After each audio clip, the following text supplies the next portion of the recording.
Ebusiani komo our channel yi so ha GH Politics Avenue.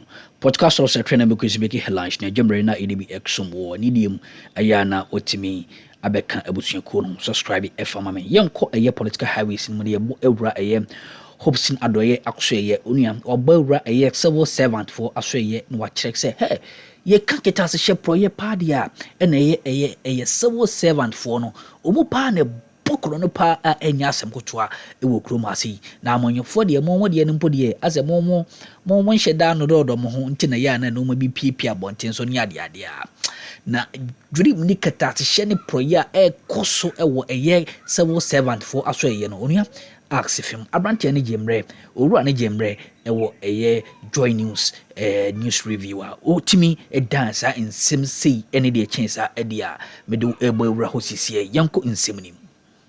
Do you know the program? Town and country planning. Are they not receiving their salaries? No, they do. They do. It's not even called something else. I think it's called Spatal or something. They've changed their name. Planning. Special planning and something. They've changed their name. There's a new act. They are not working. I'm quite fascinated that you all are on the same page. Oh yeah. No, but those are things that really worry. I hope it goes. There. No, but it's all. As in what? It's all. Continuous way. I find all of you on the same page. No, but you see, town and country planning. We are all being responsible to make sure that we push a certain agenda. Town and country planning is a problem for everybody. Yeah. It's a problem. In the municipalities and districts, the worst, I would not even say is the worst, whatever. They don't do their work. The most of them, you go there in court. Because most of them are lawyers, and that's all they do is go to court. And some group of people that they need to be whipped. It's the engineering department at the various assemblies. Do you know why? Someone will start a burden. You will see, and no, here you are not supposed to do that. Mm-hmm. The person will bring some envelope, then you just close eye on it. It will be there up to some level. They'll just use the red ink, stop work, and that's all. Before you realize, someone is there. Are you getting it? Then it comes back to help all of us. When there is flooding, then we'll be talking big. Do you know why that is continuing? Civil servants are looting this nation, but politicians carry the blame. Why? Because we are not one to deal with it. Are you getting it? Yes. Once it happens this time, hey, NDC government. When MPP is in power and it happens, MPP government. But there are real people down there. So they take advantage of politicians. Are you getting it? I mean, when you go through the Auditor General's report, I mean, look at the money that we waste. And how many of them are politicians? Find out. But we heap the blames on politicians. Wonder. I think the reason the blame is heaped on politicians is because some of those people themselves were also appointed by us. Then they are serving a bigger interest. Because it's very difficult to get the appointees, let's say political appointees are there. I am talking about civil servants. But even someone is accountant somewhere. Even if the technocrat is appointed by the politician, isn't it appointed to do his work? But would they be allowed to do that? No, but that's the problem. They don't do their work. But would he be allowed? I don't mean to cut you down. Let me give an example. In every ministry, when the minister first comes in, right, he holds a meeting and he will ask, what's going on here? Everybody will keep quiet and say, as if there's nothing going on there. Because nobody wants to own up to continuity. Nobody. So minister comes and says, if there's nothing going on, then this is the agenda. But if the chief director and the directors tell them, these are the things that we were doing before you came, and they brief him, no minister will say, stop it. You understand? But you see, it is favor seeking. Right now, the most worst one is that the minute the person's name is mentioned, then the directors themselves are going to his house to now tell him when he comes who are the MPP people, who are the NDC people. That's what is happening now. So we are now going through and alienating brilliant people. I know people today, when the chief executive came, look, the lady was taken to, if she's watching, she know who I'm talking about. I'm not going to mention names. When she was senior in the institution, when the new chief executive came, they went and winched her, so she was moved to the basement or mezzanine or wherever. Her office was somewhere in the corner. 6-7 months down the line, the chief executive realized that one of the most brilliant people in that institution is that lady. They now brought her back to her original position, all because of what? Somebody went and said, oh, when you go watch this woman, she's this, she's this, she's this. That is the problem. And we are using that to spoil the very good people who are just there to do their work. That's sad to hear. That's really sad to hear. Do I have your permission to move to the other matters this morning? Yes, please, go ahead. Let me start with the fuel pricing. I mean, it's one thing that affects all of us. So the president says that he's likely to hold an emergency cabinet meeting to at least find some solutions or some options to cushion all of us. I'll start with you, Kojo, especially because of the work you have done in terms of the energy sector and all. What are you expecting particularly from this cabinet meeting? You know, I don't even know where this story came from about this emergency cabinet meeting, because the president is not in town. He's traveled to France. So where was from the emergency? I don't even know how the media got this thing that, oh, there's going to be an emergency cabinet meeting.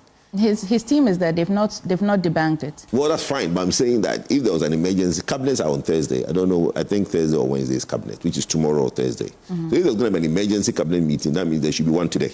But the man, he's... Well, it depends what the government's described as emergency. Anyway, that's fine. So let me now move on to the conversation. I think that, for me, what I've said is high prices. You can go through the petroleum tax build-up, right? And look at the big ones, which is ESLA. ESLA is now 2 cities, almost 1 city, 96 pesos. Then you can go to the special tax, which is about 46 cities. Then you can look at some of the bust margin. I don't think you can tax, because we are even looking for more money for bust to do strategic reserves and stuff like that. So in terms of then the price stabilization recovery levy is 14 cities, 16 cities, 14 on petrol, 16 on diesel. So if the president sits and says, look, I want to give some relief to Ghanaians, and probably takes away the 1 city that was brought recently, and then the 14 cities or 16 cities, depending on which for the price stabilization, call it 1 city, 20 pesos, right? In the next window, the increase that will come will negate that, because we'll probably get another 2-3 cities in the next window if this war continues the way it's going. Because bear in mind, the numbers we are seeing on the market is futures. So what the deliveries that the refineries have taken are the prices that they had in early part of the year, which is the January, February numbers. The expensive crude is now to be delivered to the refineries. So then the actual price, what you now have to increase, the premiums will start really going up the longer the war goes on. So my fear is that we shouldn't worry too much about, are we going to pay high prices? Yes, we are. My concern is scarcity, that we don't run out of fuel. And if there's going to be an emergency cabinet meeting, the president, and I said it yesterday on another platform, that the president and his team should look at mitigating factors that will stop us from getting scarcity. Because some countries are having scarcity, where there are demonstrations in some Asian countries where they are demonstrating against high prices and scarcity. Yeah. So forget it being high. If it's high and we go to the fuel pump and you get some to buy, then you manage yourself. But when it's high and you can't get to buy, that's worse than high fuel prices and you're not getting to. So for me, the government priority should be talking, because you see, it's a deregulated market. Whether fuel comes in or doesn't come in is up to the businessman whose trade is to import fuel. We are in a part of the world where certain decisions the businessman might take might have an adverse effect on the economy and the country. So this is the time where the government, if anything, should pull in and have a meeting with all these business communities who does the downstream importation, the BDCs and the IOCs, to now find out what the government can do to help mitigate if there is going to be any, if there are any challenges which might in the future cause scarcity in the country. For me, that's where the focus should be. What about the countries that are having private negotiations with Iran to be able to open the strait for them to have fuel pass over? Well, some are passing through. That is why if you look at the prices, it's not going where everybody thought it should be. I mean, the oil price is really around 110, 109. Yeah. It hasn't really gone to, because there isn't a complete shutdown of the strait, right? Those countries that are seen as friendlies of Irans are letting those fall through. So we are not having the 20%, maybe not entire 20% is going through. Maybe some 8-10% is going through. They are not happy with certain countries, so therefore will not go through. So that is the reason the tension or the high price is not escalated. But look, there is a deadline today ahead, right? Trump gave a deadline today. Yeah, today's Tuesday, actually. Tuesday, yes. There's a deadline today where he's saying that he's going to basically fire the electric house and whatever. But let's see what happens. The Iranians are not blinking. They are saying that, look, we've seen the worst. You've come in, you've killed everybody. What's the worst you can do? So I think, look, the sanity prevails will be good. I heard there's a ceasefire proposal that's being looked at. But in Ghana, we should really look at putting measures in place to not to get into scarcity. Okay. Mr. Adorge, what do you expect? I mean, the minority says that at least that one Ghana cedi levy should at least be taking off in the interim whilst we discuss other measures to cushion the Ghanaian people. Because you, on the other hand, is actually concerned about scarcity, because at some points you may be happy to pay high price, but what if the fuel is not available? If there is or without any cabinet meeting at all, what are you expecting this government to do at least? Do they have real potent things to do to cushion us? First and foremost, I would like to agree with Kojo this morning and associate with his comment that government need to up his game to make sure they are full in the system. We don't need to go out queuing for fuels this time. Now, if, let's say we should take off the one cedi and then maybe reduce some of the taxes. Let's say fuel comes to maybe 10 cedi a liter. You go out, you don't get it.